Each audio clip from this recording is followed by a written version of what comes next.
अब हम स्टार्ट करेंगे chapter number 13 surface area and volumes. ये जो चैप्टर है मेनली फॉर्मूला बेस्ड चैप्टर है। ठीक है, क्लास 9th में आप लोग cuboid, cube, cylinder, cone, sphere, ठीक है, इन सब के सरफेस एरिया और वॉल्यूम आप फाइंड करना पढ़ चुके हैं। ठीक है, तो वहाँ सिंगल सिंगल सॉलिड्स थे। अब यहाँ क्या है, हमारे पास कॉम्बिनेशन ऑफ सॉलिड्स है। जैसे ये देखिए, ये एक सॉलिड है। अब इसमें क्या है, यहाँ पर ये हेमीस्फेयर है और यहाँ पर एक कॉन है। इसी तरह से देखिए, ये दूसरा सॉलिड देखिए, जैसे यहाँ पर ये इतना पार्ट जो है, यहाँ पर ये जो देखिए आप, ये इतना पार्ट जो है ये सिलेंडर है, और जो रिमेनिंग पार्ट दिख रहा है आपको ये वाला और ये वाला, इधर भी एक हेमीस्फेयर है, इधर भी एक हेमीस्फेयर है। तो 10th क्लास में हम इस तरह के जो भी सॉलिड्स हैं, ठीक है, उनका वॉल्यूम, सरफेस एरिया फाइंड करना हम सीखेंगे। ठीक है, तो अब इनको फाइंड करना है तो आपको सारे जो फॉर्मूले आपने 9th क्लास में पढ़े हैं वो सारे के सारे वही यूज़ होंगे। ठीक है, तो अब हम उन फॉर्मूलों का रिवाइज कर लेते हैं। ठीक है, सबसे पहले हम बात कर लेते हैं क्यूबॉइड और क्यूब की। ठीक है, तो क्यूबॉइड जो होता है इस तरह का कोई भी सॉलिड होता है।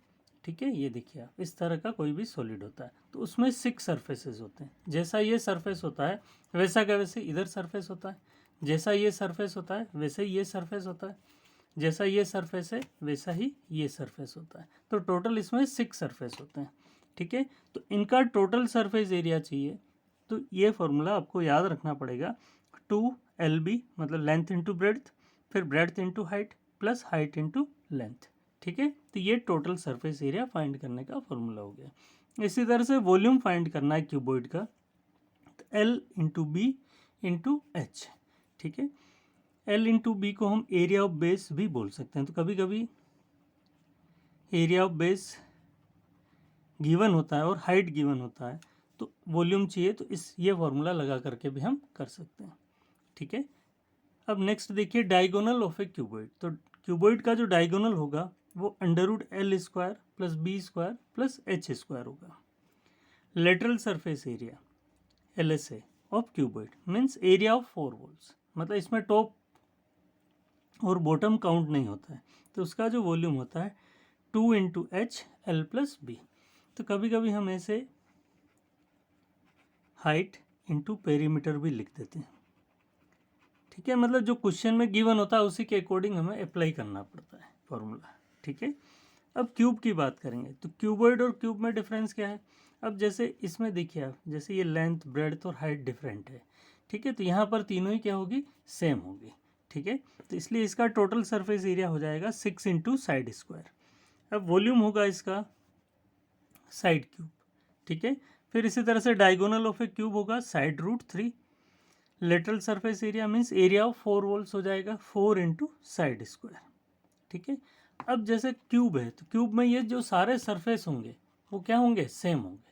क्यूब में क्या होंगे, सारे सरफेस सेम होंगे। ठीक है, तो हर एक सरफेस किसको रिप्रेजेंट करेगा, एक स्क्वायर को रिप्रेजेंट करेगा। हर एक सरफेस किसके इक्वल होगा, एक स्क्वायर के इक्वल होगा। इसलिए हमने लिखा each surface of A cube equals to square. ठीक है, तो कभी कभी हमें साइड डायरेक्टली गिवन नहीं होकर के इस फॉर्म में गिवन होती है, तो इसलिए हम ये याद रखना है। तो एरिया ऑफ ए स्क्वायर क्या होता है, side square. Perimeter of A square 4 into side होता है। फिर डायगोनल ऑफ ए स्क्वायर क्या होता है, साइड√2। तो ये भी आपको याद रखना है। ठीक है, अब हम बात करते हैं सिलेंडर की।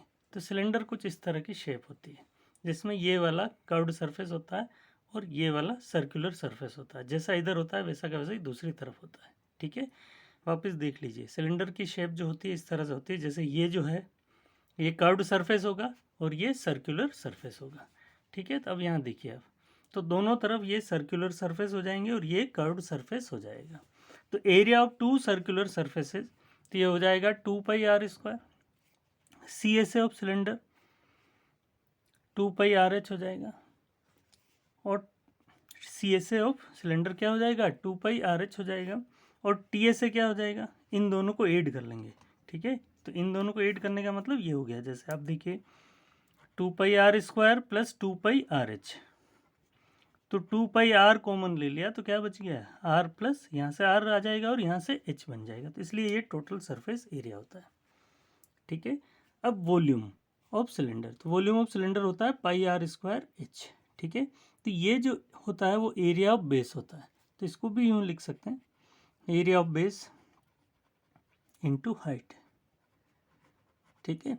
तो कोन और सिलेंडर जो होंगे उनका जो बेस होगा वो हमेशा क्या होगा, सर्कल होगा, ठीक है। वापस सुन लीजिए आप, कोन या सिलेंडर दोनों का बेस क्या होगा, सर्कल, ठीक है। तो एरिया ऑफ बेस गिवन है, मीन्स सर्कल का एरिया गिवन है, ठीक है। अब होलो सिलेंडर की बात कर लेते हैं। तो ये जैसे एक होलो सिलेंडर है, ये देखिए जैसे ये होलो सिलेंडर है जैसे, ठीक है। तो इसमें क्या होता है, सिर्फ यही वाला पार्ट होता है, ये इधर से भी ओपन होता है, दूसरी तरफ से भी ओपन होता है, ठीक है। तो इनमें क्या होता है, इसका टोटल सरफेस एरिया और वॉल्यूम फाइंड करना है। तो एक तो एक्सटर्नल रेडियस होती है, एक इंटरनल रेडियस होती है। तो एक्सटर्नल रेडियस मैंने R1 एज्यूम कर लिया और इंटरनल रेडियस को मैंने R2 एज्यूम कर लिया, ठीक है। तो T S of a hollow cylinder ये हो जाएगा 2 pi R1 plus R2 H plus R1 minus R2, ये टी एस हो गया होलो सिलेंडर का। और वॉल्यूम चाहिए तो ये हो जाएगा पाई R1 square minus R2 square H, ठीक है। अब हम बात करेंगे कोन की।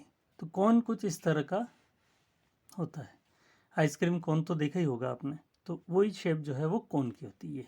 तो इसमें ये जो सरफेस एरिया होता है ये वाला इस तरह का, इसे हम बोलते हैं कर्व्ड सरफेस। ये जो एरिया होता है वो क्या होता है, कर्व्ड सरफेस, और यहाँ जो होगा वो एरिया ऑफ सर्कल हो जाएगा, ठीक है।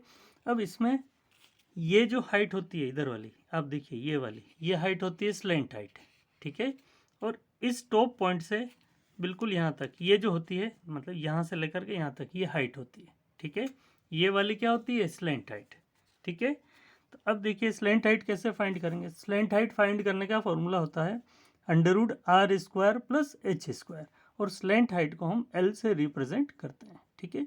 अब सी एस ए चाहिए तो ये होता है पाई आर एल, और टी एस ए चाहिए तो पाई आर प्लस एल हो जाएगा। और वॉल्यूम चाहिए कोन का तो वो 1/3 पाई आर स्क्वायर एच हो जाएगा, ठीक है। अब हम बात करते हैं स्फेयर की।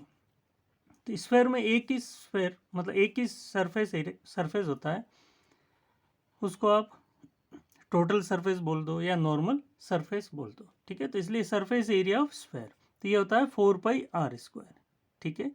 और वॉल्यूम होता है इसका 4/3 पाई आर क्यूब, ठीक है। अब हेमीस्फेयर की बात करते हैं। तो हेमीस्फेयर का जो टोटल सरफेस एरिया होता है वो 3 पाई आर स्क्वायर होता है। देखिए आप इसको, ये क्यों होता है ऐसा।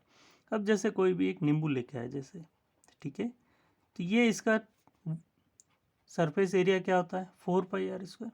जब इसको 2 इक्वल पार्ट्स किए तो ये 2 पाई आर स्क्वायर हुआ और ये भी 2 पाई आर स्क्वायर हो गया। इस ऊपर वाले पार्ट को जैसे ही हमने रिमूव किया तो अंदर एक इस तरह का पार्ट और आ जाता है, तो ये पाई आर स्क्वायर हो जाता है। तो पाई आर स्क्वायर और 2 पाई आर स्क्वायर मिलकर के क्या बन जाता है, 3 पाई आर स्क्वायर। तो ये टोटल सरफेस एरिया बोले तभी ये लिखना है, ठीक है। और कर्व्ड सरफेस एरिया बोलेगा तो 2 पाई आर स्क्वायर, ठीक है। और वॉल्यूम होता है इसका 2/3 पाई आर क्यूब। अब क्या है वॉल्यूम ऑफ स्फेरिकल शेल।